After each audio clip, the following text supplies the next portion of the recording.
Well, let's go right to our questions from viewers. We have a question via Twitter, of all things, and we're delighted to have a question from Twitter.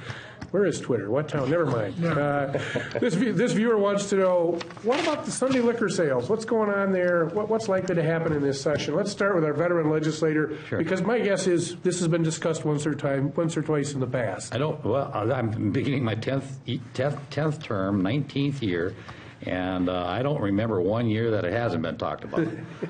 It's Sunday liquor sales and wine and grocery stores. Those kind of things come up all the time. No, I don't think that Sunday liquor is going to happen this year.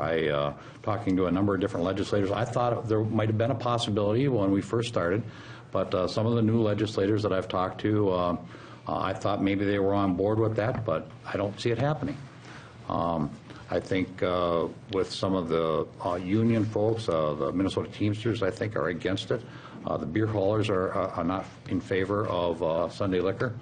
And I have never been in favor of Sunday liquor, and I think it hurts the entrepreneurs that have these small liquor stores, and it just is an added cost. They're going to have folks on board to have the store open. They have to turn the lights on. They have to turn the heat up. All of those things, and I don't think they're going to have any increased sales whatsoever. So. I think people realize if they look at the facts on Sunday liquor, it just doesn't work. So I don't see that it's going to pass this year.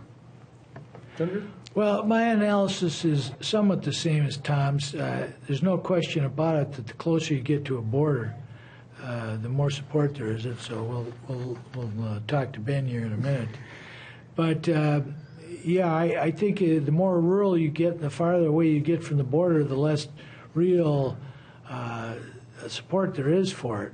And I might give some thought of supporting local choice. In other words, local units of government could pick what they want to do and when they want to be open or whatever. But generally, I think I agree with Tom that it's probably not one of the priority issues for this session.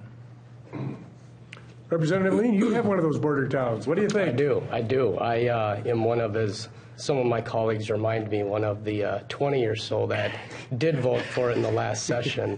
And when I hear from constituents on this matter, folks do tell me they would like that opportunity to go pick up liquor and alcohol on Sundays and so on. It's something I'm in favor of, and I kind of see it too as not so much a competition issue being on the border with North Dakota, but kind of an opportunity, or rather a lost opportunity issue that if those businesses, those liquor stores could be open, they would be open, but for the law. So that's something that, I like my colleagues say, I don't know there's a lot of support for it, enough to push it over the edge this session, but it's always a popular issue, though.